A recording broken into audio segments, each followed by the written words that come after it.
etc., having 54 boxes. A few newspapers are using typesetting machines for all or part of their composition. The New York Tribune is using the Linotype machine for all of its typesetting except the displayed advertisements, and other papers are using it for a portion of their work, while still others are using the Rogers and various machines, of which there are already 6 or more. It seems probable that within the early future, newspaper composition will very generally be done by machinery. It has been suggested to me that many of my hearers this evening know little or nothing of the processes of the printer's art, and that some exposition of it may interest a considerable portion of this audience. The vast number of these little messengers of thought, which are required in a single modern daily newspaper, is little known to newspaper readers. Set in the manner of ordinary reading, a column of the New York Tribune contains 12,200 pieces, counting headlines, leads, and so on, while, if set solidly in its medium-sized type, there are 18,800 pieces in one column, or about 113,000 in a page, or about 1,354,000 in one of its ordinary 12-page issues. A 32-page Sunday issue of the New York Herald contains nearly, if not quite, 2,500,000 distinct types and other pieces of metal, each of which must be separately handled between thumb and finger twice, once put into the case and once taken out of it, each issue of the paper.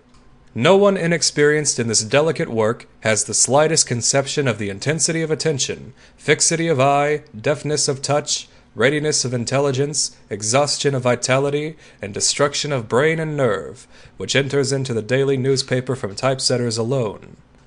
Each type is marked upon one side by slight nicks, by sight and touch of which the compositor is guided in rapidly placing them right side up in the line. They are taken, one by one, between thumb and forefinger, while the mind not only spells out each word, but is always carrying phrases and whole sentences ahead of the fingers, and each letter, syllable, and word is set in its own order in lines in the composing stick, each line being spaced out in the stick so as to exactly fit the column width, this process being repeated until the stick is full. Then the stick full is emptied upon a galley. Then, when the page or the paper is up, as the printers phrase it, the galleys are collected, and the foreman makes up the pages, article by article, as they come to us in the printed paper. The preliminary processes of printing proofs from the galleys, reading them by the proofreaders who mark the errors, and making the corrections by the compositors, each one correcting his own work, having been quietly and swiftly going on all the while. The page is made up of a portable slab of iron, upon which it is sent to the stereotyping room. There, wet stereotyping paper, several sheets in thickness, is laid over the page, and this almost pulpy paper is rapidly and dexterously beaten evenly all over with stiff hair brushes, until the soft paper is pressed down into all the interstices between the type. Then this is covered with blankets,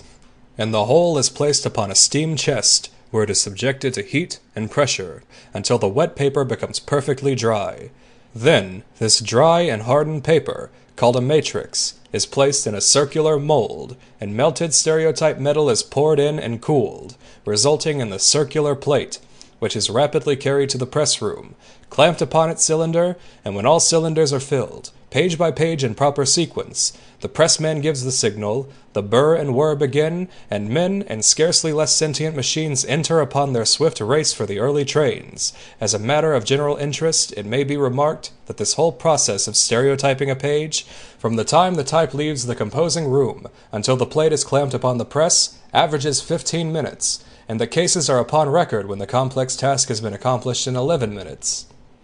The paper is brought from the mill tightly rolled upon wooden or iron cores. Some presses take paper the narrow way of the paper, rolls for which average between 600 and 700 pounds. Others work upon paper of double the width of 2 pages, that is, 4 pages wide, and then the rolls are sometimes as wide as 6 feet, and have an average weight of 1,350 pounds. Each roll from which the New York Tribune is printed contains an unbroken sheet, 23,000 feet, or 4 1/3 miles long. A few hours before the paper is to be printed, an iron shaft having journal ends is passed through the core. The roll is placed in a frame where it may revolve. The end of the sheet is grasped by steel fingers, and the roll is unwound at a speed from 13 to 15 miles an hour, while a fan-like spray of water plays evenly across its width, so that the entire sheet is unrolled, dampened for the better taking of the impression to be made upon it, and firmly rewound, all in 20 minutes. Each of these rolls will make about 7,600 copies of the Tribune.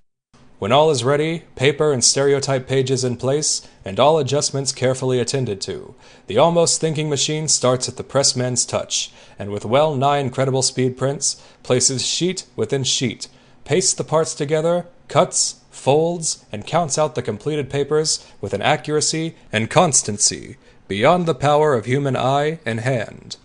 The printing press has held its own in the rapid advance of that wonderful evolution which, within the last half-century, in every phase of thought, and in every movement of material forces placed under the dominion of men, has almost made one of our years the equivalent of one of the old centuries, within average recollection, the single-cylinder printing machine, run by hand or steam, and able under best conditions to print one side of 1,000 sheets in 1 hour, was the marvel of mankind.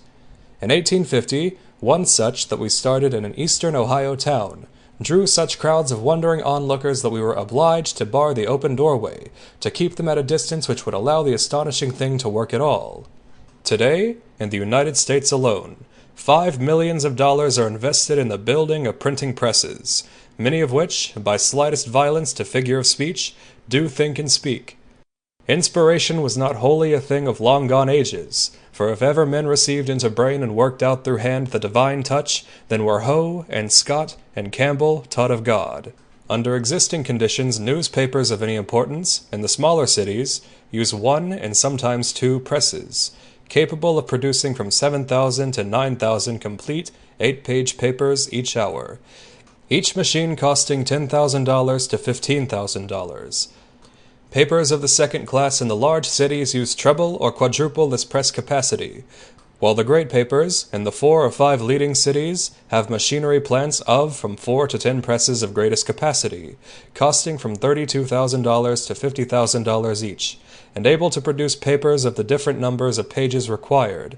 at a speed of from 24,000 to 90,000 4-page sheets, or of from 24,000 to 48,000 8, 10, or 12-page sheets per hour, each paper complete as you receive it at your breakfast table, printed, pasted, cut, and folded, and the entire product for the day accurately counted in lots of tens, 50s, hundreds, or thousands, as may be required for instantaneous delivery, while, as if to illustrate and emphasize the ever upward trend of public demand for the day's news, quick and inclusive, Hoe & Co. are now building machines capable of producing in all completeness 150,000 4-page papers each hour.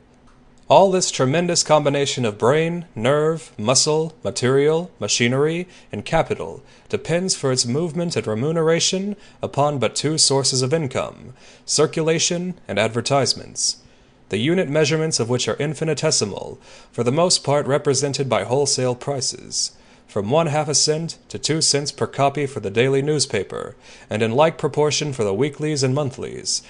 and by from 1/10 cent to 1 cent per line per thousand of circulation for advertising space.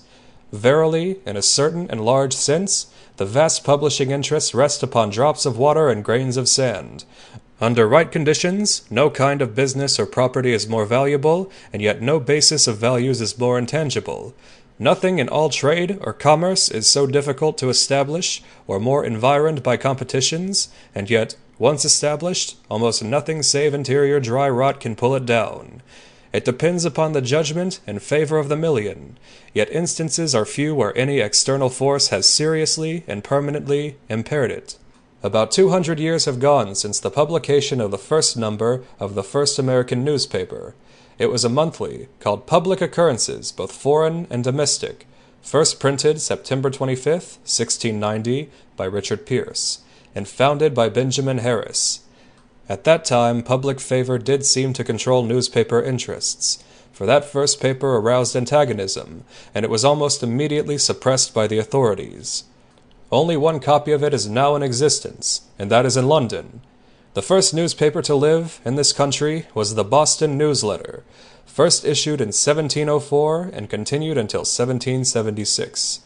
New York's first newspaper, the New York Gazette, appeared October 16, 1725. At the outbreak of the Revolution, there were 37 newspapers, and in 1800 there were 200, of which several were dailies. In 1890, there were 17,760, of which there were 13,164 weeklies, 2,191 monthlies, 1,626 dailies, 280 semi-monthlies, 217 semi-weeklies, 126 quarterlies, 82 bi-weeklies, 38 bi-monthlies, and 36 tri-weeklies. The circulations belong largely to the weeklies, monthlies, and dailies, the weeklies having 23,228,750, the monthlies having 9,245,750, the dailies 6,653,250, leaving only 2,400,000 for all the others. The largest, definitely ascertainable daily average circulation for 1 year in this country has been 222,745. Only one other daily paper in the world has had more, Le Petit Journal, in Paris, which really, as we understand it, is not a newspaper, but